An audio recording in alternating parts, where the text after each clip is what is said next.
yang saat dikerjakan bukan sekedar hanya meningkatkan iman, tapi pertama akan memberikan jaminan dari Allah langsung bahwa hidup orang ini selama di dunia akan dijamin kemudahan oleh Allah Subhanahu wa taala. Di alam kubur akan dipelihara jasadnya utuh sampai menghadap kepada Allah.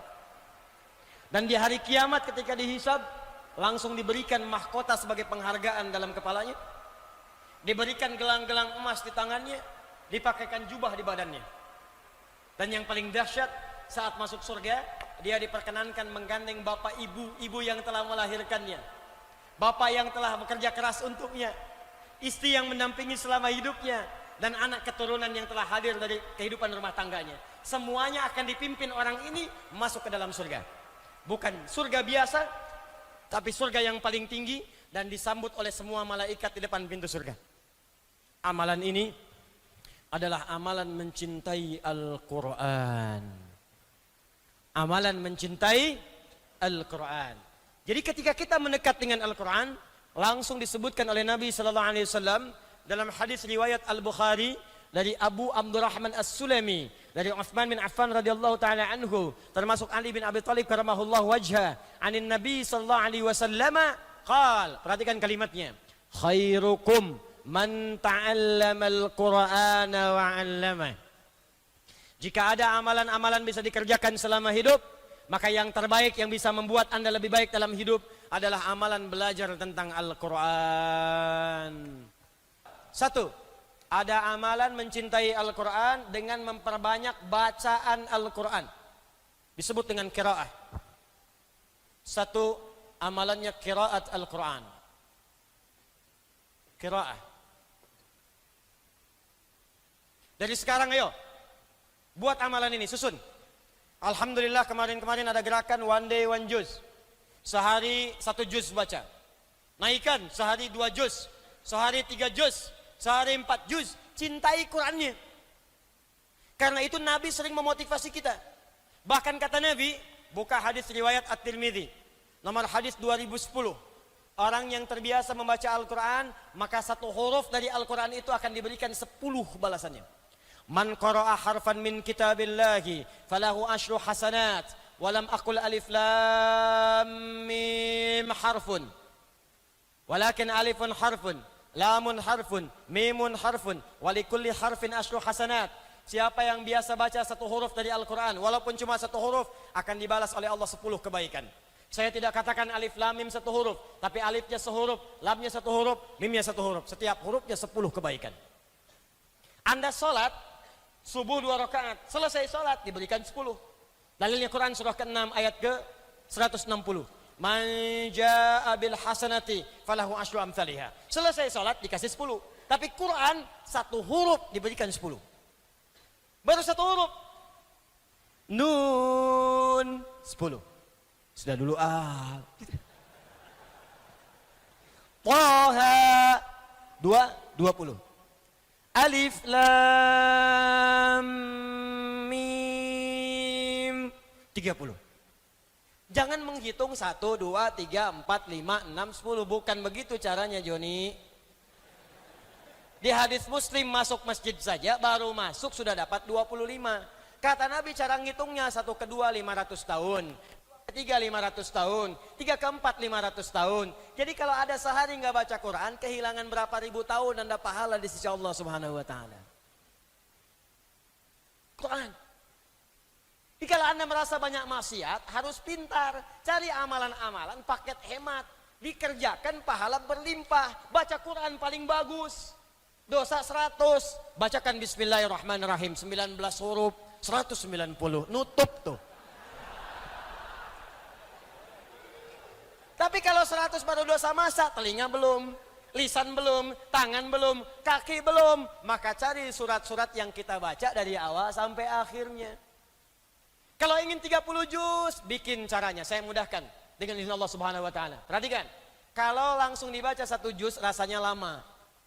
1 juz bagi 5 waktu sholat. Subuh, zuhur, asar, maghrib, isya, bagi 5.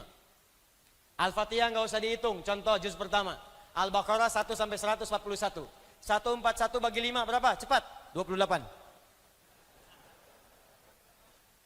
28, subuh 28 ayat, zuhur 28, asar 28, maghrib isya 28. Ustaz banyak lama saya harus berangkat kantor. Pendekin lagi, bagi dua, sebelum subuh 14, setelah subuh 14. Sebelum zuhur 14, setelah subuh, setelah zuhur 14. Terus 14, 14, 14, 14, 14, 14. 14 ayat itu berapa menit sih? Paling lama 5 menit. Apa enggak punya waktu 5 menit untuk menggugurkan dosa Anda? Apa enggak punya waktu 5 menit untuk akhirat Anda? Bahkan Anda di sekarang, Masya Allah, di mobil bisa tilawah Quran, di jalan bisa baca Quran, cuma 5 menit. Jika Anda bisa investasi 5 menit dengan sesuai rumus ini, sehari selesai 1 juz, 30 hari sebulan selesai 30 juz. Ustadz belum sampai, cari wirid-wirid kata Al-Imam An-Nawawi. Dari Al-Quran, cintai beberapa surat tertentu, dawamkan untuk dibaca. Nabi menyampaikan dalam hadis sahih di Al-Bukhari, orang yang senang baca Al-Baqarah dan Ali Imran, maka keduanya akan menjadi awan yang melindungi di hari kiamat. Ka'annahuma ghamamat.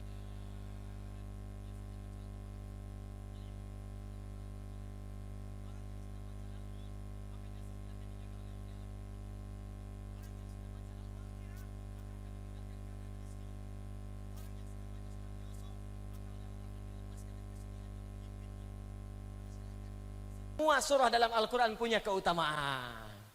Maka silahkan Al-Baqarahan, Ali Imranan, An-Nisaan, Yasinan, Al-Kahfian, ya. Jangan cuma Qul Huwallahan, Qul Al-Falakan, An-Nasan. Cari ayat-ayat, cari surat-surat yang kita bisa jadikan wirid. Buka kitabnya Imam An-Nawawi. Sebelum menulis Al-Arba'in 42 hadis, Riyadus Shalihin 1896 hadis.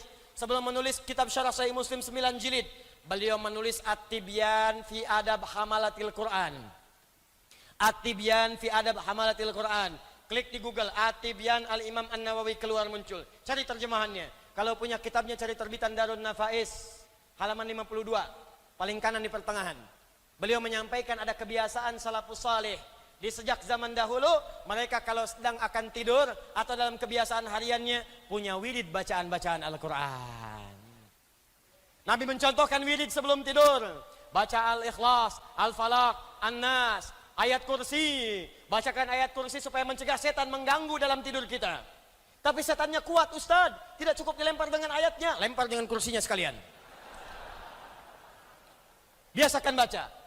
Ternyata ada di antara orang salaf membiasakan baca Al-Baqarah karena ingin dinaungi di hari kiamat. Baca Al-Baqarah sebelum tidur, baca. Allahu Akbar. Saking dekatnya dengan Al-Quran, maka dia dijaga oleh Qurannya. Ternyata sekali waktu dia tertidur, belum sempat baca Al-Baqarah saking lelahnya. Tiba-tiba dia bangun pertengahan malam. Bangun. Temannya kaget terkena bagian tangannya, dia bangun juga. Dia bertanya, "Madza bika? Kenapa kamu?" Kata orang ini, "Wallahi ra'aitu fil manam laqad natahaddil Baqarah." Saya tadi ketiduran.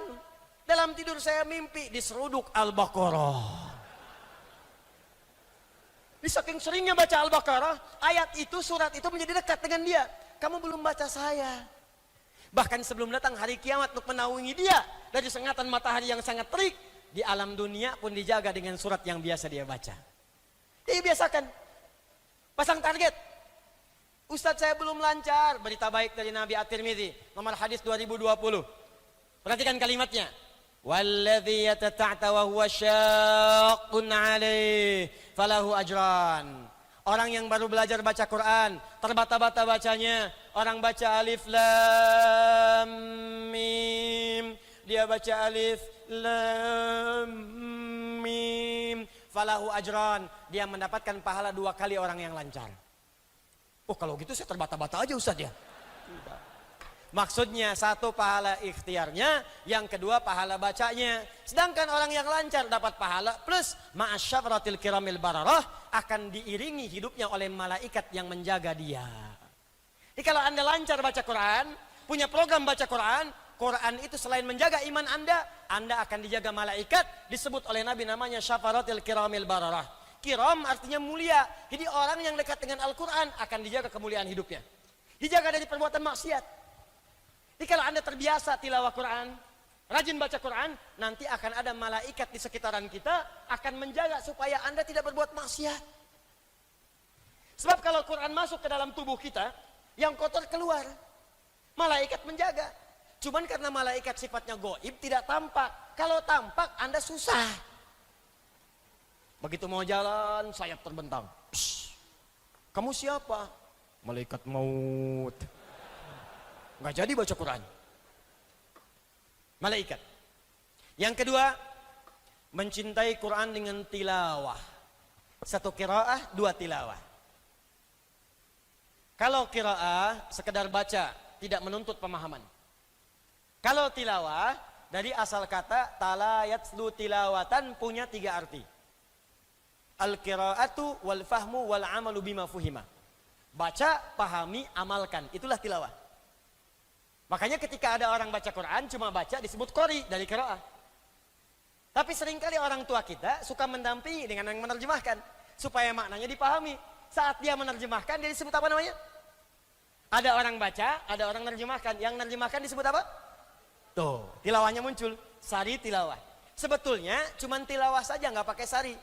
Cuman mungkin di Indonesia yang pertama kali tilawah namanya Busari. Makanya disebut sari tilawah. Ya. Tilawah saja, tilawah. Tapi tidak salah kalau ingin disebut sari tilawah. Tilawah itu intinya menggali makna-makna Al-Quran untuk diamalkan dalam kehidupan. Nah sekarang silakan, gak usah sulit-sulit. Yang kita butuhkan apa yang Anda kerjakan itu apa? Contoh, maaf ya maaf, Anda sudah jadi ayah berapa tahun? Ibu di bawah sudah jadi ibu berapa tahun? Kenapa Anda tidak mengeluarkan ayat-ayat tentang ayah dan ibu? Pelajari, praktekkan, amalkan. Maka disitulah muncul samara, sakinah, mawadah, rahmah. Kapan samara itu muncul? Kalau Anda dekat dengan Allah. Karena itu keluarkan bimbingan dari Allah dalam Al-Quran. Dibawa ke rumah tangga. Anda pekerjaannya apa? Bisnis Ustadz, keluarkan ayat-ayat tijarah dalam Al-Quran. Bimbingan bisnis dalam Al-Quran. Anda kerja di mana? Di birokrasi Ustadz, diplomasi Ustadz. Keluarkan ayat-ayat pemerintahan. Keluarkan, praktekkan dalam pekerjaan Anda.